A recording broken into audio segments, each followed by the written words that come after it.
The helicopter blades chopped through the humid air above the Everglades, cutting a path through clouds that hung low and heavy over the sawgrass prairie.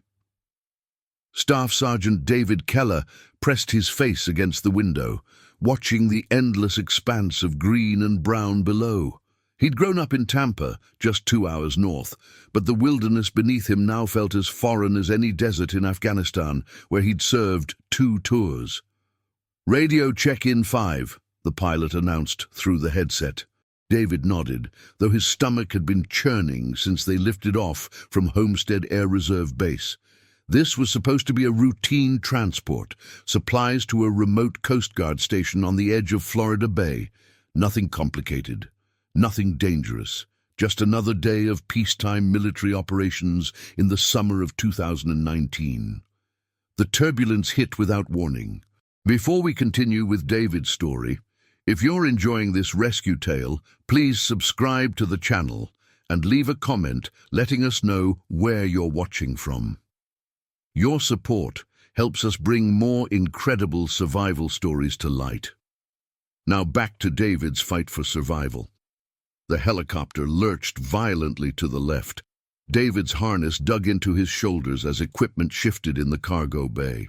Through the cockpit, he could see the pilot wrestling with the controls, his co-pilot's hands moving frantically across the instrument panel. "Engine failure! Engine failure!" The words crackled through David's headset, barely audible over the screaming alarm that now filled the aircraft. The world tilted. David's training kicked in. Brace position, emergency protocols running through his mind like a mantra. But nothing could prepare him for the sickening drop as the helicopter began its uncontrolled descent. Trees rushed up to meet them, and then everything was breaking, tearing. The smell of aviation fuel mixing with the organic rot of swamp water. The impact knocked the air from David's lungs. Metal groaned and twisted. Water rushed in through the cracked fuselage, warm and brown and tasting of salt and decay. He fumbled with his harness release, his hands shaking, water already up to his chest. The pilot and co-pilot weren't moving. Blood clouded the water around the cockpit. "Hey, can you hear me?" David shouted, but there was no response. He tried to reach them, but twisted metal blocked his path, and the water was rising fast. His survival instinct overrode everything else. He grabbed his pack, kicked through the shattered side door, and pulled himself out into the mangrove swamp. The helicopter was sinking into the muck, already half submerged. David waded away from it, his boots finding uncertain purchase on roots and mud. When he'd made it 30 yards, he turned back just in time to see the aircraft slip beneath the murky water with a final gurgling hiss. The only evidence it had ever existed was a slick of fuel on the surface and a few pieces of debris caught in the mangrove branches. David stood there, chest deep in water, for several long minutes. The silence was overwhelming after the chaos. Just the buzz of insects, the distant call of birds, and the gentle lap of water against the roots. He was alone, completely alone, in one of the most inhospitable environments in North America. His hand went to his belt, checking his gear. Canteen, full, multi-tool, still there. His service pistol, lost in the crash. Emergency radio.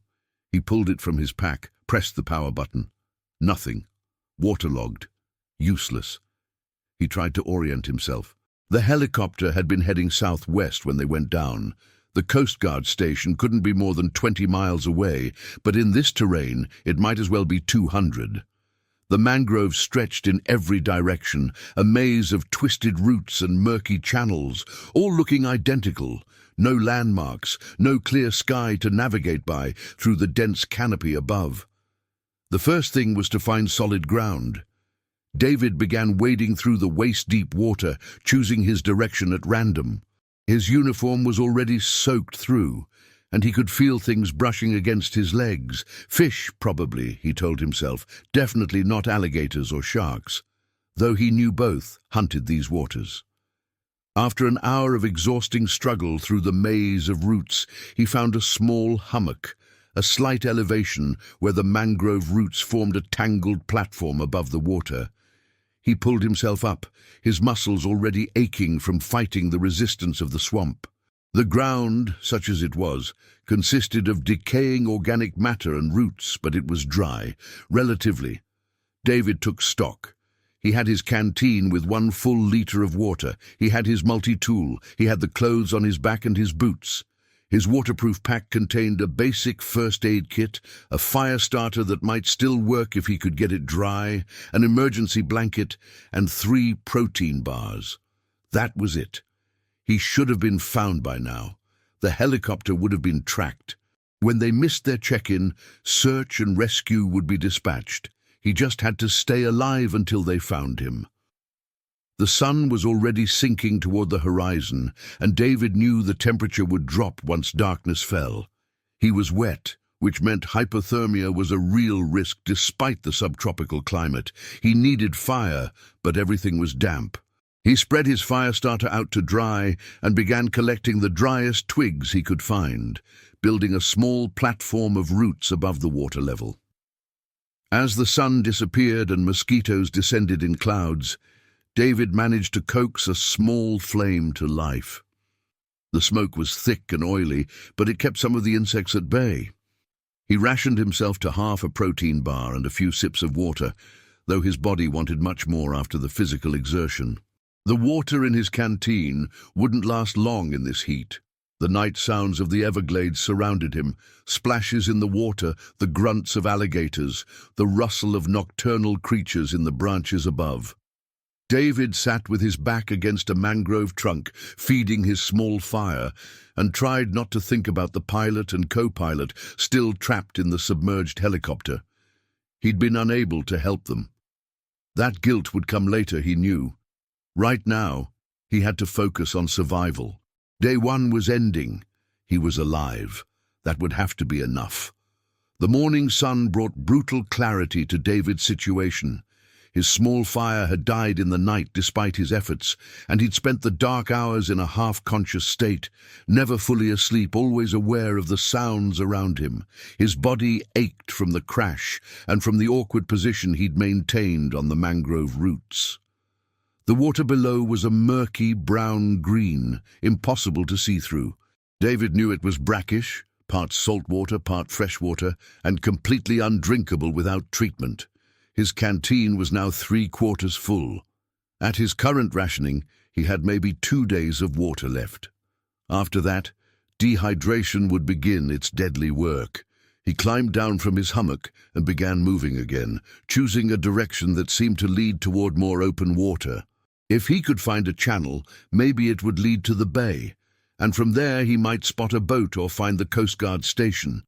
The mangroves fought him at every step, roots forming barriers that forced constant detours, water sometimes shallow enough to wade through, sometimes deep enough that he had to swim while holding his pack above his head. By midday, the heat was oppressive. David's uniform had dried in patches, leaving salt stains from the brackish water. His lips were already chapped, and he could feel the beginning of a headache from dehydration and probably mild heat exhaustion. He found another hummock and rested, forcing himself to wait out the worst of the afternoon heat. That's when he saw his first real meal. The mud at the waterline was disturbed, small holes and tracks that David recognized from childhood fishing trips with his father. Clams, the mangrove swamps were full of them. He rolled up his sleeves and began digging in the muck, his fingers closing around the smooth shells. Within 20 minutes, he'd collected a dozen small clams, each about the size of a silver dollar. The problem was how to eat them. Raw clams carried risks, bacteria, parasites, pollutants, but his protein bars wouldn't last forever, and his body needed calories to keep functioning in this environment. David pulled out his canteen and made a decision. He'd boil them. He built a small fire platform using the dried mangrove roots, got a flame going with his fire starter, and filled his canteen with the brackish water and several clams. The metal canteen could withstand the heat, and boiling would kill most pathogens in both the clams and the water. It wasn't perfect, but it was better than the alternative. The clams steamed open in the boiling water, releasing a briny smell that made David's stomach growl. He used a stick to fish them out, let them cool, and ate the small morsels of meat inside. They were chewy and salty, and the best thing he'd ever tasted. He drank the broth too, hot and brackish, but liquid nonetheless. It was then, on day 2, with clam shells scattered around his feet and the sun beginning its descent, that David heard it. The distant thump of helicopter rotors. He scrambled to his feet, waving his arms, shouting until his throat was raw. But the sound faded, moving away from him. They were searching, but in the wrong area. The mangrove canopy was too thick for them to see him from above. That night, David made a plan. He needed to get to open water where he could be spotted. He needed to create some kind of signal, and he needed to accept that rescue might not come as quickly as he'd hoped. He was going to have to walk out of here. On day 3, David began a grueling trek through the swamp, trying to maintain a southwestern direction, using the sun's position. His body was adapting to the new routine. Dig for clams in the morning and evening, boil them in his canteen, conserve energy during the hottest part of the day. His lips cracked and bled. His skin burned despite the shade from the canopy. His feet, constantly wet inside his boots, began to develop trench foot. He found a small freshwater spring on day 5, bubbling up through the mangrove roots, a miracle in this brackish wilderness. He filled his canteen with the clean water, drank deeply, and felt his headache finally ease. The spring became a landmark in his mind, proof that he was moving through the swamp, not just wandering in circles, but the mangroves seemed endless. Every channel he followed either dead-ended or looped back on itself. The GPS in his head, his sense of direction honed by military training, was useless in this featureless maze. Days blurred together. Dig clams, boil them in the canteen. Move, rest, repeat. On day 8, David found a piece of plastic sheeting caught in the mangrove branches, trash that had washed in from civilization. It was the first human artifact he'd seen since the crash, and it filled him with irrational hope. Where there was trash, there were people. He had to be getting closer to the edge of the swamp. He fashioned the plastic into a crude rain catcher, stretching it between branches above his sleeping spot. That night, a brief thunderstorm rolled through, and David woke to find nearly a liter of fresh water collected in the sagging plastic. He transferred it to his canteen, nearly weeping with relief. By day 12, David had lost track of exactly how many clams he dug and boiled. His routine was automatic now. Find a good mud bank, dig until his hands were raw, build a fire, boil the clams in his canteen along with some water, eat and drink. The canteen had become his most valuable possession, his lifeline. Without it, he couldn't purify water or cook food. Without it, he'd already be dead. His uniform hung loose on his frame. He'd lost significant weight, his body consuming its own muscle for fuel. His hands were cut and blistered from digging and building fires. His feet were a constant source of pain, swollen and infected, but he kept moving, kept following the water, kept believing he'd find a way out. On day 15, David thought he heard a boat engine in the distance, but when he struggled toward the sound, he found only open water, no boat, no people, just the wind playing tricks on his exhausted mind.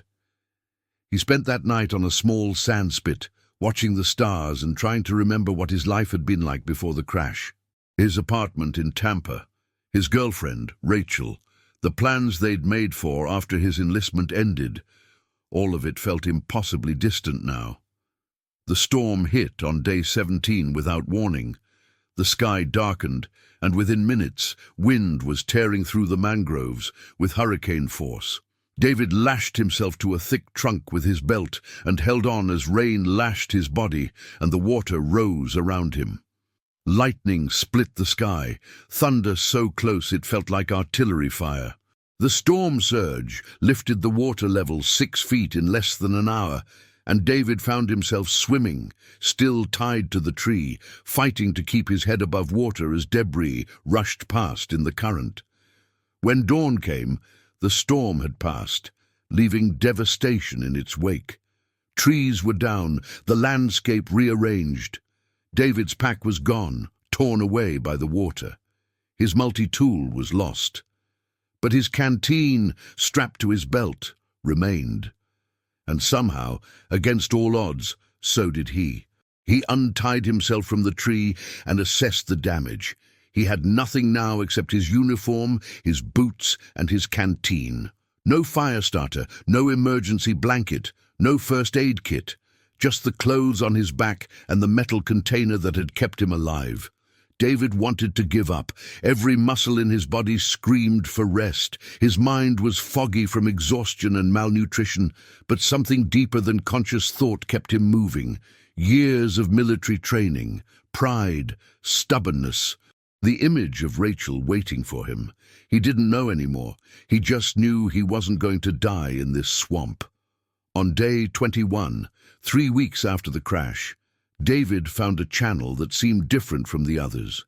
It was wider, deeper, and the water had a stronger current. He followed it, wading through chest-deep water, using the mangrove roots to pull himself along. The channel widened further, the mangroves began to thin. And then, as the sun reached its zenith, David saw it. A wooden post marking a boat channel, weathered and covered in barnacles, but unmistakably man-made. He'd found civilization's edge. The wooden channel marker tilted at an angle, its red paint faded to pink by years of sun and salt, but to David's eyes it might as well have been a golden beacon. He pulled himself toward it, his movements slow and clumsy after 3 weeks in the swamp. His hands, cut and infected, struggled to grip the barnacle-covered post.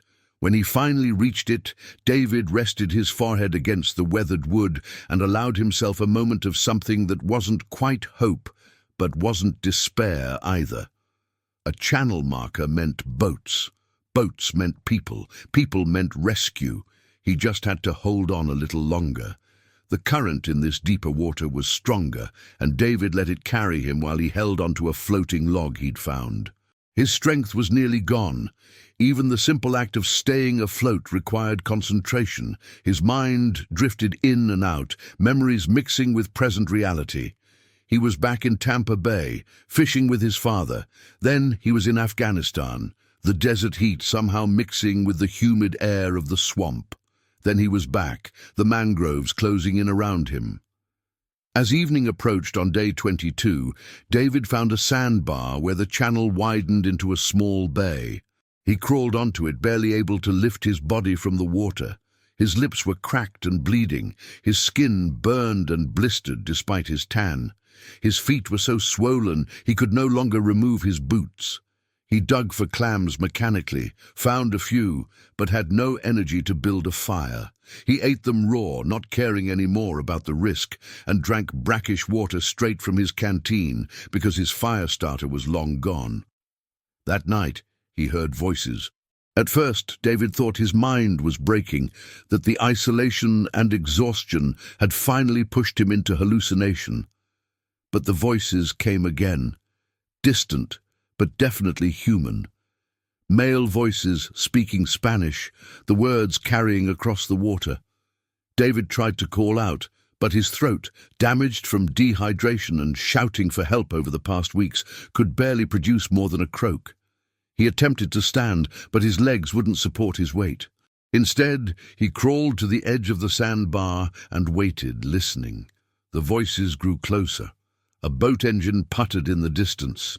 David pulled off his uniform shirt, filthy, torn, but still recognizable as military, and waved it weakly above his head. The small fishing boat rounded a bend in the channel, and for a terrifying moment David thought it would pass him by. But then one of the fishermen, an older Cuban man with weathered brown skin and a white beard, pointed toward the sandbar. The boat turned, its engine cutting to an idle as it approached. "Dios mío," the fisherman exclaimed, crossing himself. "Carlos, mira, un hombre." The second fisherman, younger, maybe 30, grabbed a spotlight and shined it on David. What they saw must have been horrifying. A skeletal figure in a tattered military uniform, face burned raw by the sun, holding up a shirt with trembling hands. "Help!" David croaked in English. "Please, helicopter crash. 22 days.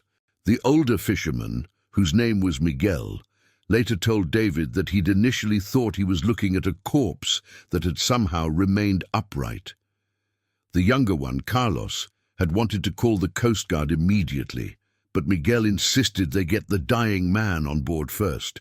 They pulled David into the boat with surprising gentleness, laying him on a pile of nets. Carlos produced a bottle of water, but Miguel stopped him from giving it all at once. "Pequeños sorbos," Miguel said. "Small sips. Too much will make him sick." David drank the water slowly, each swallow painful but precious. His eyes filled with tears that he didn't have the hydration to actually produce. He tried to tell them about the crash, about the pilot and co-pilot, but the words wouldn't come out right. Está bien, Miguel soothed, covering David with a tarp against the evening chill. "You're safe now. We're taking you to Flamingo Marina. 20 minutes, okay? 20 minutes and you'll be safe." Carlos was already on his radio, speaking rapidly to the Coast Guard. "Tenemos un sobreviviente, military helicopter. 3 semanas en el manglar. Yes, he's alive, but needs immediate medical attention." The boat ride to Flamingo Marina seemed to take both seconds and hours. David drifted in and out of consciousness, aware of the engine's rumble, the gentle rocking of the boat, the voices of his rescuers speaking softly to each other in Spanish. At one point, he felt Miguel's rough hand squeeze his shoulder. "You're a fighter," Miguel said in heavily accented English. "What's your name, soldier?" "Keller," David whispered. "Staff Sergeant David Keller." "David," Miguel repeated. "You're going to be okay, David. Stay with us." The marina appeared like an oasis, lights reflecting on dark water, buildings that seemed impossibly solid after weeks of endless mangroves, people moving on the docks. Carlos jumped out before the boat was fully secured and ran toward the marina office, shouting. Within minutes, David was surrounded by paramedics from the Marathon Fire Department who'd been dispatched as soon as the Coast Guard received Carlos's call. An IV went into his arm, delivering fluids his body desperately needed. Blood pressure, temperature, heart rate, all dangerously abnormal. One paramedic, a woman in her 40s with kind eyes, kept talking to him as they worked. "David, can you hear me? My name's Jennifer. You're at Flamingo Marina in Everglades National Park. We're getting you to Homestead Hospital, okay? Can you tell me what day you think it is?" David tried to answer, but the dates were jumbled in his head. "Crashed. August." Jennifer's face tightened almost imperceptibly. "It's August 27th, David. When did you crash?" "August 5th, maybe. Lost count." 22 days. The number seemed impossible. No one survived 22 days in the Everglades with essentially nothing. But the evidence was right there. A skeletal man in a military uniform, barely clinging to life, who'd somehow walked out of one of the most inhospitable environments in North America. The helicopter ride to Homestead Hospital was David's second helicopter ride since the crash. And the irony wasn't lost on him, even in his semi-conscious state. This time, though, he was strapped to a gurney with medical equipment beeping around him, and the young flight medic kept leaning close to check his vitals. "Sir, can you tell me what you ate out there?" the medic asked. "Clams," David whispered. "Dug them. Boiled them in my canteen." The medic's eyebrows rose. "You boiled them? How?" "Fire. Use my canteen like a pot. Boiled the water too." The medic made notes, shaking his head in what might have been disbelief or admiration. "That canteen probably saved your life, sir. Kept the water and food safe." At Homestead Hospital, the emergency room erupted into controlled chaos when David arrived. Dr. Patricia Okonkwo, the ER attending that night, had been briefed by the flight medic, but seeing her patient in person drove home the severity of his condition. "Get me a full metabolic panel, CBC, blood cultures," she ordered. "I want x-rays of his feet. Those boots might need to be cut off. Someone call infectious disease and get me a calorie count. We need to refeed carefully or we'll kill him." David drifted in and out during the examination. He was aware of hands prodding him, of questions he couldn't quite answer, of beeping machines and hushed conversations. At some point, someone mentioned calling his family, and he tried to tell them about Rachel, but wasn't sure if the words came out. The diagnosis was severe: dehydration, malnutrition, multiple infected wounds, cellulitis in both feet, mild hypothermia despite the subtropical climate, possible kidney damage from dehydration, and early signs of sepsis from the infected wounds. His body weight had dropped from 180 pounds to 142 pounds, a loss of more than 20% of his body mass. "But he's alive," Dr. Okonkwo said to the resident working with her. "Against all odds, this man is alive. Do you know what the survival rate is for someone stranded in the Everglades with minimal supplies, especially after that storm that rolled through 2 weeks ago?" The resident shook his head. "Almost zero," Dr. Okonkwo said quietly. "Whatever this soldier did out there, it was enough." Rachel Brennan received the call at 2:17 a.m. in her apartment in Tampa. She'd been awake anyway, staring at her phone, reading old text messages from David for the 1,000th time since he'd been declared missing. The official notification had come on August 7th. Helicopter crash, 2 bodies recovered from the aircraft, 1 crew member unaccounted for and presumed dead. After 3 days of searching, the Coast Guard had suspended active rescue operations. After a week, they'd begun planning a recovery mission instead. Rachel had refused to believe it. She'd called David's commanding officer daily, demanded updates, contacted her representative in Congress. But as days turned into weeks with no word, even she had begun to accept the unthinkable. Now, someone from Homestead Air Reserve Base was calling her in the middle of the night. "Ms. Brennan, this is Major Hawkins from Homestead. I need to inform you that Staff Sergeant David Keller has been found alive. He's currently at Homestead Hospital receiving treatment. His condition is serious but stable." Rachel's phone hit the floor. Her roommate, Jessie, rushed into her bedroom to find her sobbing, barely able to form words. "He's alive," Rachel managed. "David's alive." By 8 a.m., Rachel was at the hospital with David's parents, Tom and Linda Keller, who'd driven through the night from their home in Tallahassee. The Kellers were a military family. Tom had served in the Army during Desert Storm, and David's grandfather had fought in Vietnam. They understood sacrifice and duty, but they'd also been preparing for the worst. Dr. Okonkwo met them in the ICU waiting room, still wearing her scrubs from the night shift. "Your son is a remarkable young man," she began. "He survived 22 days in the Everglades with essentially no supplies except his uniform, his canteen, and his training. He sustained himself by digging for clams and boiling them in his canteen to purify both the food and the water. It's one of the most impressive survival stories I've encountered in my career." Linda Keller gripped her husband's hand. "Can we see him?" "Yes, but I need to prepare you. He's lost significant weight, he has multiple infections, and he's very weak. We have him sedated right now to let his body rest and heal. He may not wake for several hours." David looked small in the hospital bed, surrounded by machines and tubes.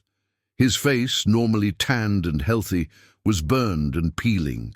His hands were wrapped in bandages, but his chest rose and fell with steady breaths, and the heart monitor beeped its regular rhythm. Rachel pulled a chair close to the bed and took his bandaged hand carefully in hers. "I knew you were alive," she whispered. "I knew it." Over the next 3 days, David slowly regained consciousness. His recovery was complicated by the severity of his malnutrition and dehydration, but Dr.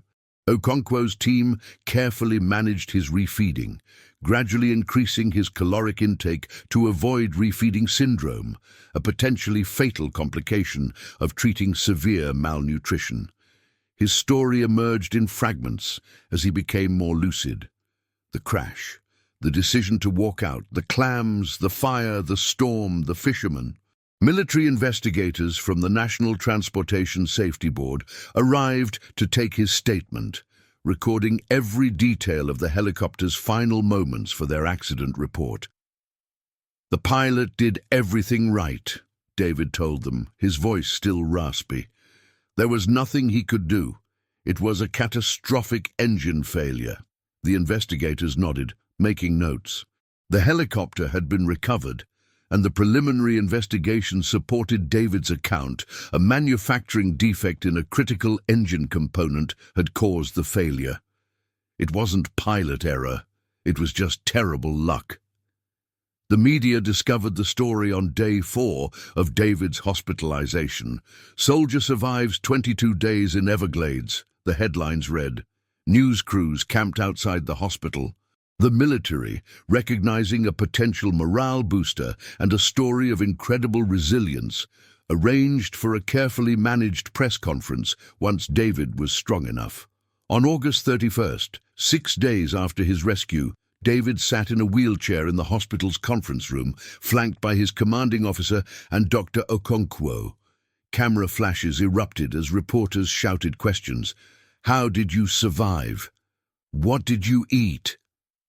Were you ever tempted to give up?" David cleared his throat, still not entirely comfortable with the attention. "I'm an American soldier. Giving up isn't something we do. I had training, I had basic supplies, and I had a reason to survive, people who were waiting for me to come home." He held up the canteen that had been cleaned and returned to him. "This saved my life. It's just a standard military canteen, but I used it to boil water and cook food. It kept me from dying of dehydration or food poisoning. Sometimes it's the simple things that make the difference." A reporter from the Miami Herald raised her hand. "What would you say to the fishermen who found you?"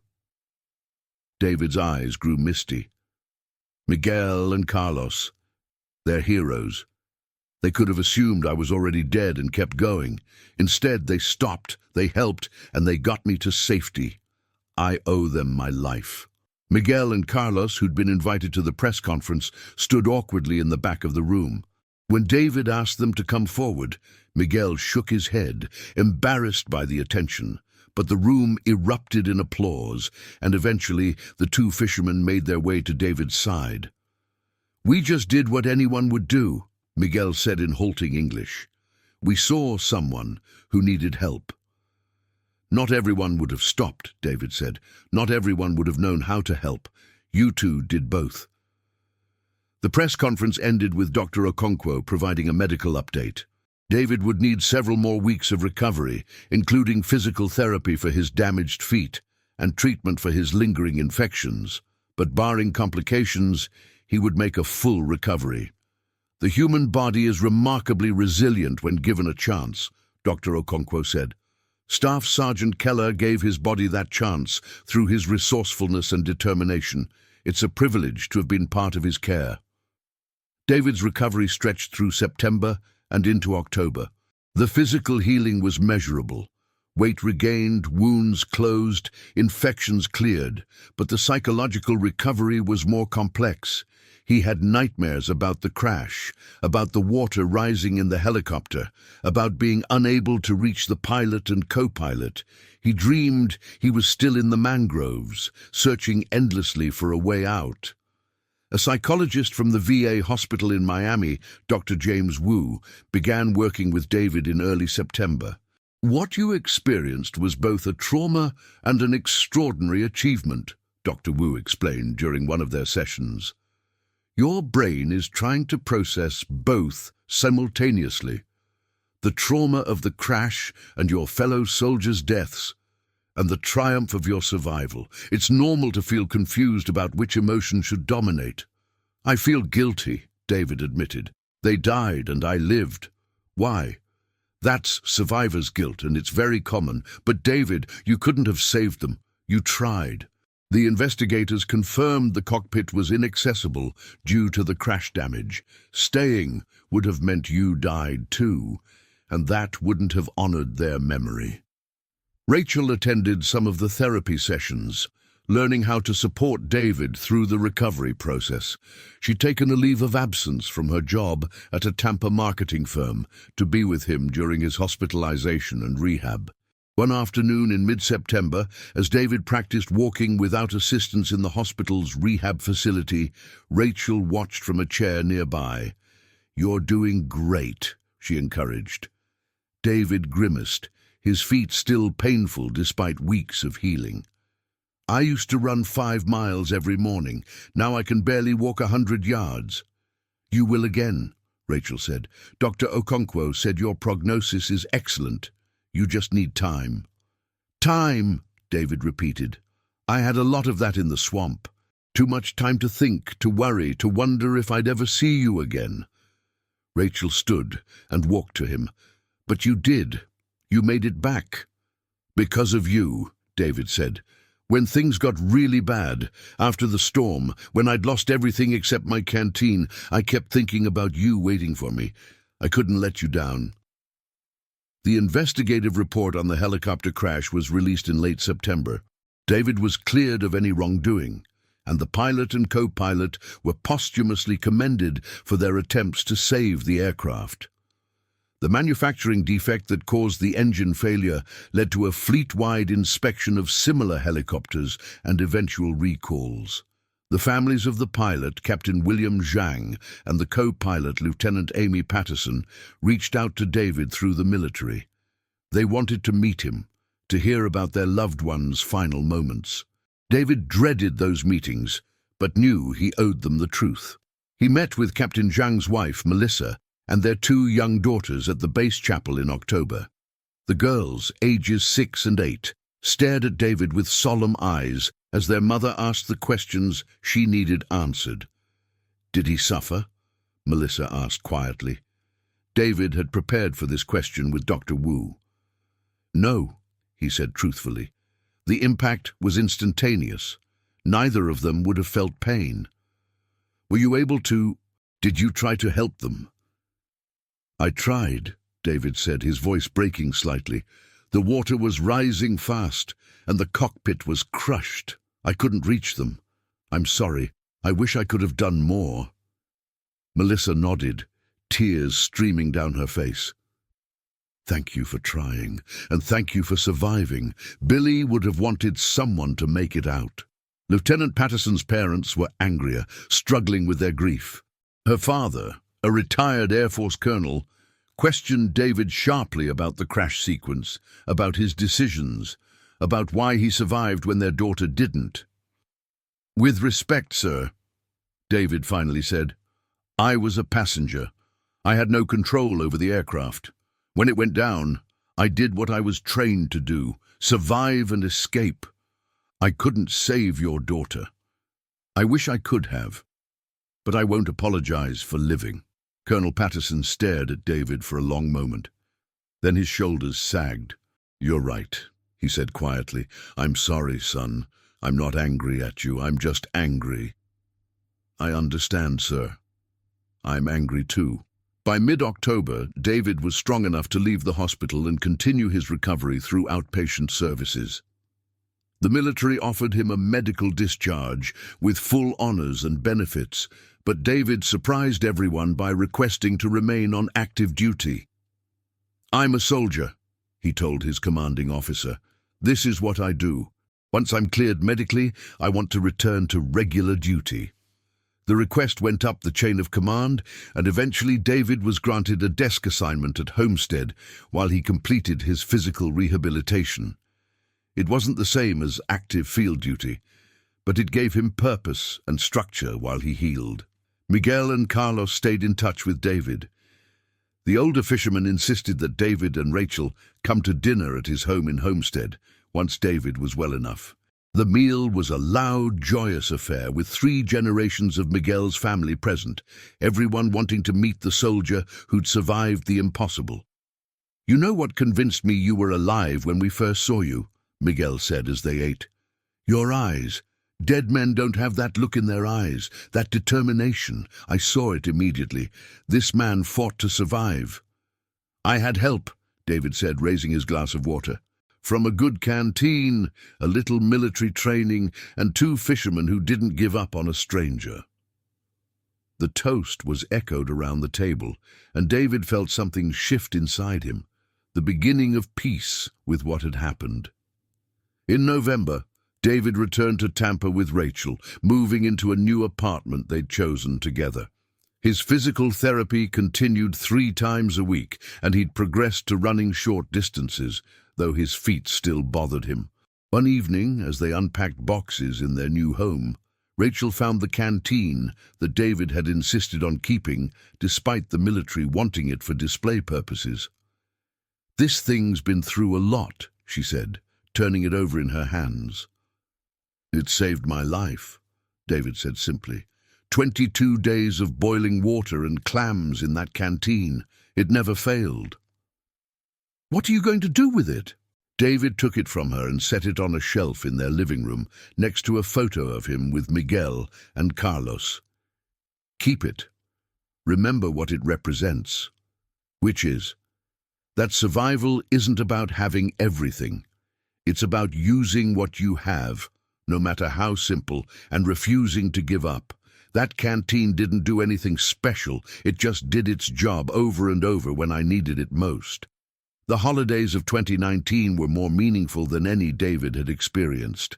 He spent Thanksgiving with his parents and Rachel, Christmas with Miguel's family, and New Year's Eve back at Homestead Air Reserve Base, where he'd officially returned to active duty in a training capacity.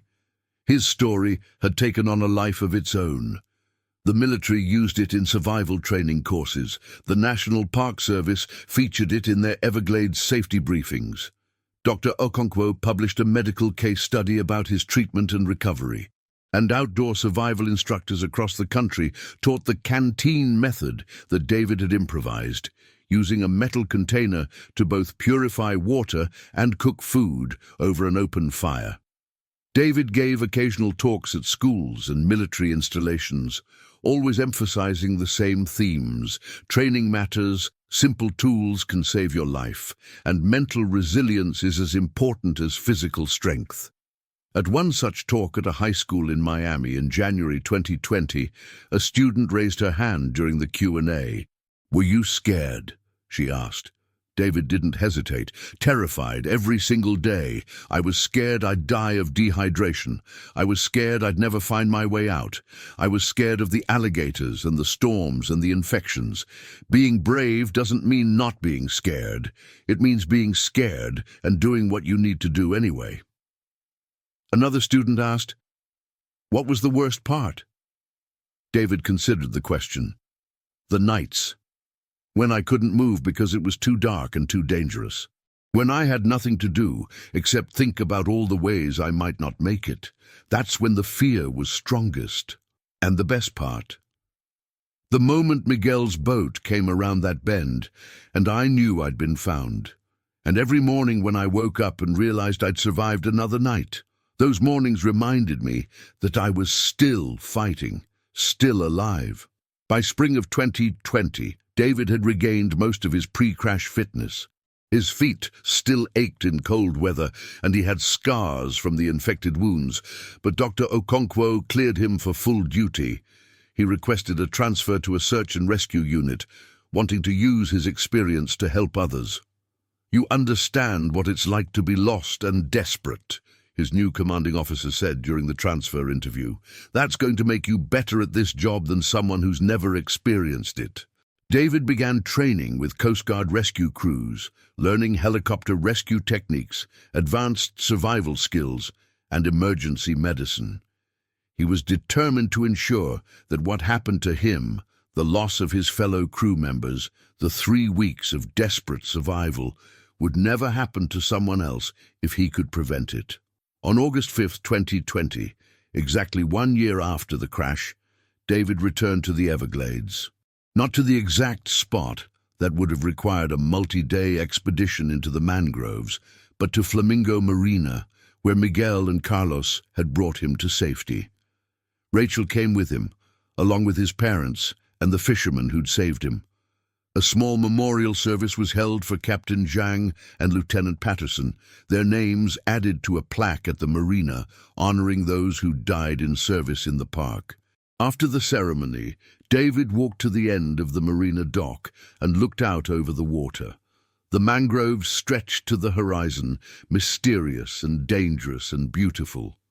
Somewhere out there was the spot where he'd crawled onto that first sandbar, where he'd dug his first clams, where he'd fought to stay alive 1 day at a time. Miguel joined him at the rail. "Do you ever think about going back, finding the exact place where you survived?" David shook his head. "I don't need to. That place is inside me now. Every time I face something difficult, I remember that I survived 22 days with nothing but a canteen and determination. If I could do that, I can handle anything." "You're different than you were," Miguel observed. "Stronger, not in body, though you are, but in here." He tapped his chest over his heart. "Survival changes you," David agreed. "It strips away everything that doesn't matter and shows you what does. Family, love, purpose. The basics of staying alive. Everything else is just noise." That evening, David and Rachel returned to their apartment in Tampa. She made dinner while he unpacked the memorial service program and the small wooden box containing soil from the Everglades that he'd collected at the marina. "What are you going to do with that?" Rachel asked, noticing the box. "Plant something in it," David said. "Something that grows. A reminder that even in the worst conditions, life finds a way." They planted a small mangrove seedling in a pot with the soil from the Everglades. It sat on their balcony, growing slowly but steadily, just like David's continued recovery and growth. In the months that followed, David's search and rescue team responded to dozens of emergencies: lost hikers, boating accidents, medical emergencies in remote areas. Each time, David brought his unique perspective to the mission. During one particularly difficult rescue in the Everglades in December 2020, a kayaker had been missing for 4 days after becoming disoriented in the mangroves. The Coast Guard was about to scale back the search when David insisted they try one more grid pattern based on his understanding of how the water channels interconnected. If he's following the current and trying to get to open water, he'd end up in this area, David explained, pointing to a section of the map. "That's where I ended up. The channels funnel you there whether you want to go or not."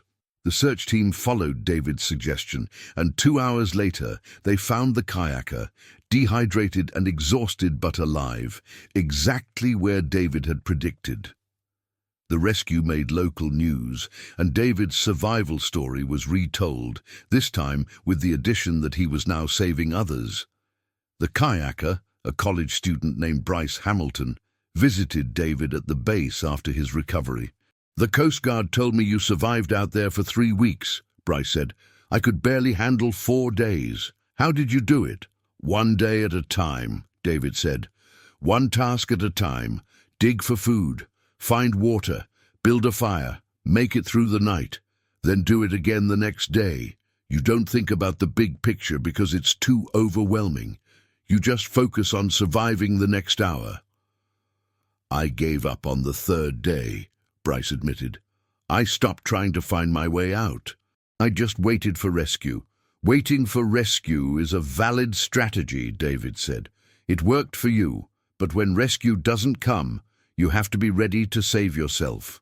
That's the lesson." By the spring of 2021, David had been promoted to technical sergeant and was leading his own search and rescue training program. He developed a specialized course on extreme survival in subtropical environments, teaching soldiers and Coast Guard personnel the techniques that had kept him alive.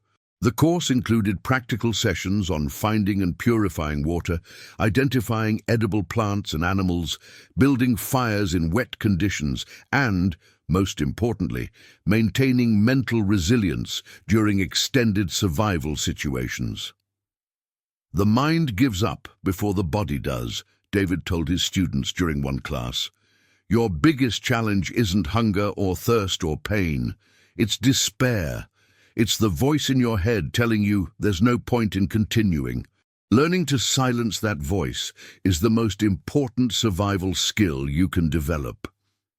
He demonstrated the Canteen boiling method that had sustained him, showing how a simple metal container could be used to purify water and cook food simultaneously. "This isn't fancy," he said, holding up a standard military canteen. "It's not high-tech, but it works, and it works reliably. Sometimes the old, simple methods are the best." One of his students, a young Coast Guard rescue swimmer named Maria Torres, asked, "What do you do when you run out of hope?" David paused, remembering the darkest nights in the mangroves. "You create your own hope.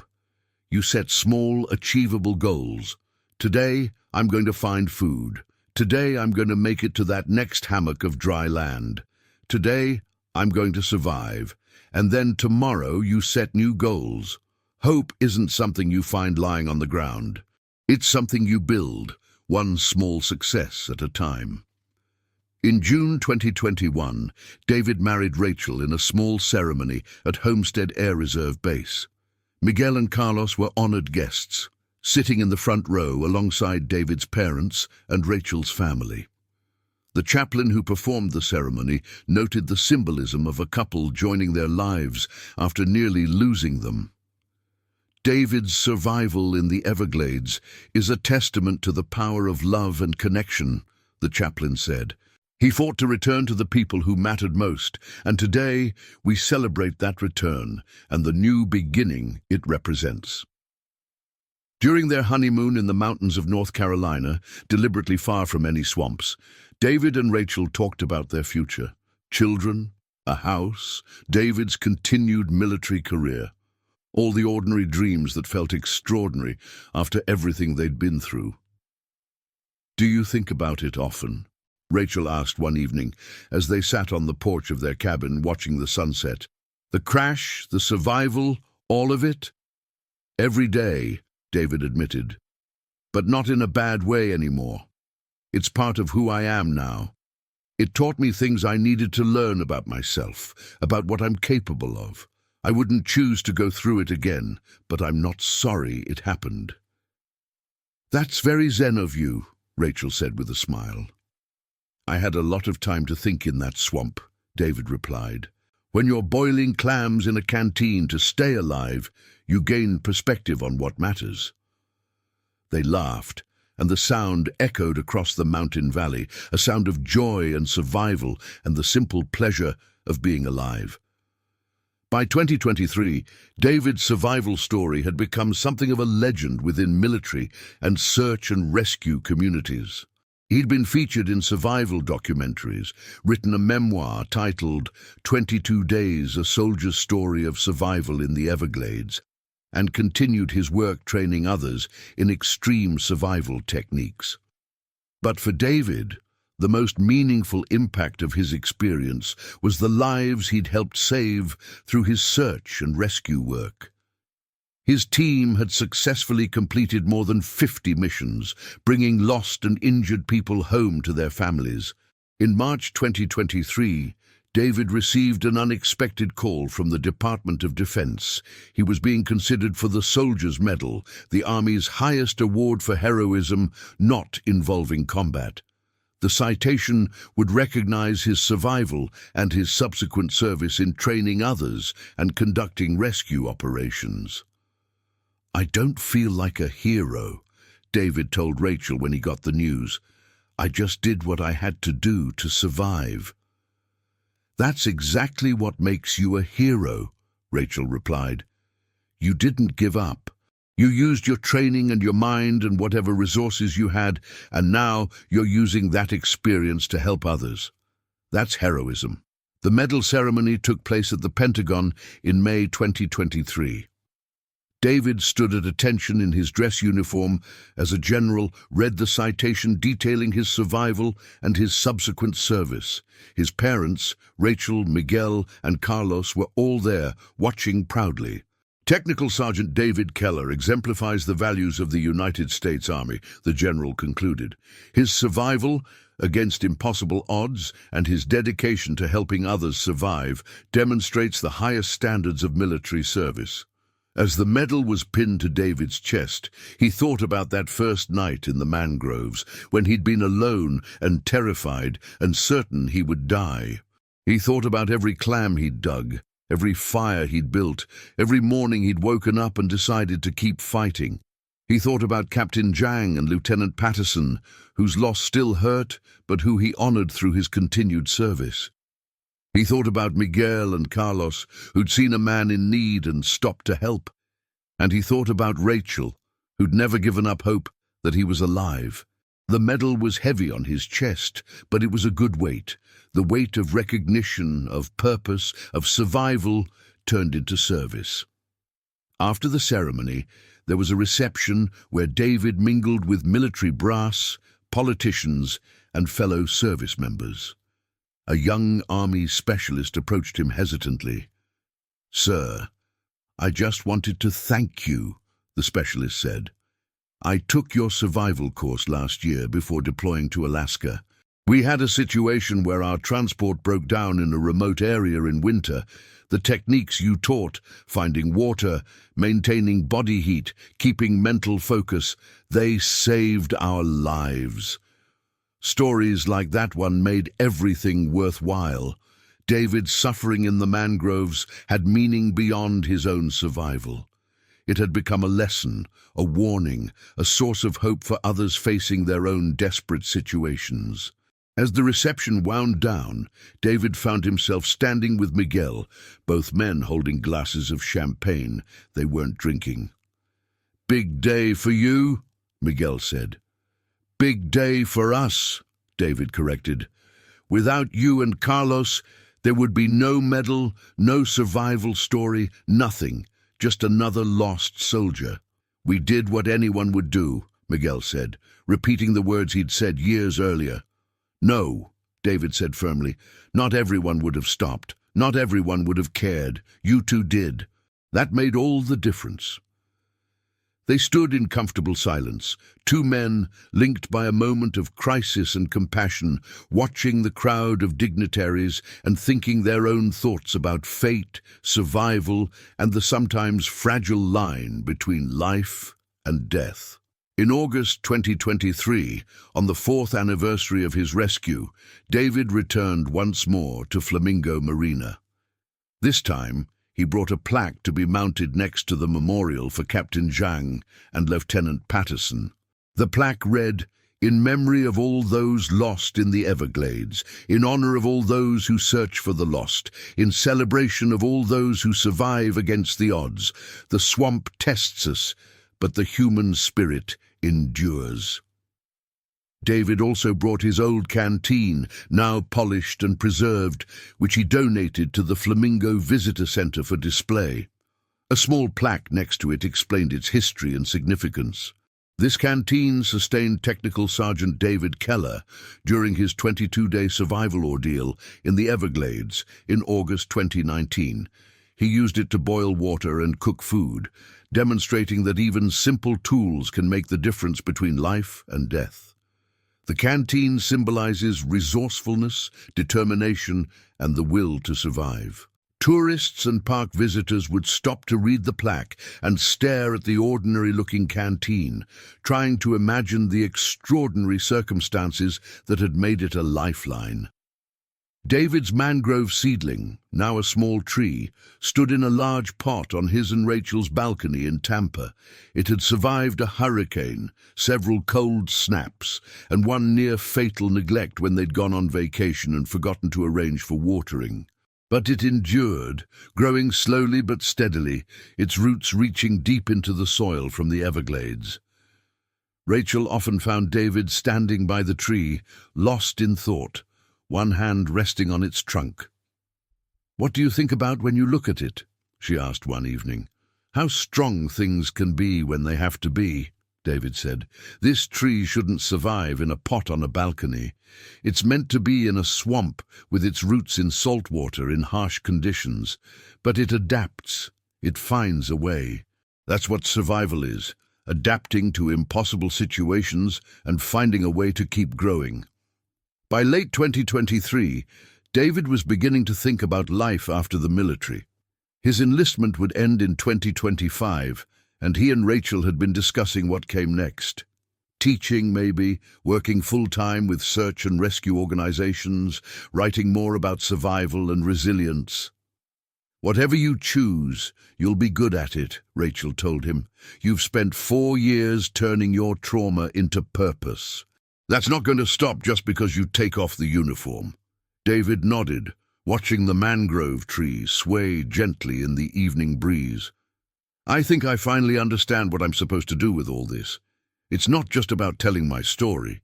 It's about helping people understand that they're stronger than they think, that survival isn't some superhuman ability. It's just refusing to quit, even when everything seems hopeless." "That's a good mission," Rachel said, slipping her hand into his. "It's the only one that matters," David replied. In the years that followed, David would go on to establish a non-profit organization dedicated to teaching survival skills and mental resilience to at-risk youth, veterans struggling with PTSD, and anyone else who needed to learn that they could overcome impossible odds. He partnered with Miguel and Carlos, who taught water safety and rescue techniques to communities throughout South Florida. The organization's logo featured a simple image, a canteen. David kept in regular contact with Dr. Okonkwo, Dr. Wu, and the medical team that had saved his life after his rescue.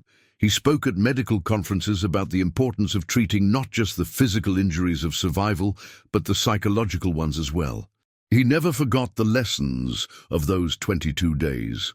Every morning when he woke up next to Rachel in their comfortable bed, in their safe home, with their future stretching out before them, David took a moment to remember what it felt like to wake up on a muddy hammock in the mangroves, uncertain if he'd live to see another sunrise. Those memories didn't haunt him anymore. Instead, they grounded him, reminded him of what truly mattered, and gave him the perspective to appreciate every ordinary miracle of his life. The canteen at Flamingo Visitor Center became one of the most photographed exhibits in the park. Parents brought their children to see it, explaining that sometimes the simplest things, a metal container, determination, hope, could save a life. And somewhere in the vast wilderness of the Everglades, the mangroves continued their eternal dance with the water, indifferent to human drama, waiting patiently for the next person who would test themselves against its challenges and discover what they were truly made of. David Keller had tested himself and survived. More importantly, he'd transformed that survival into something larger than himself, a legacy of hope, resilience, and the unshakable belief that the human spirit, when pushed to its absolute limits, will find a way to endure. The soldier who dug clams from the mud and boiled them in his canteen had become a symbol of survival itself. And that, David knew, was worth every difficult moment he'd endured in those 22 days that changed everything.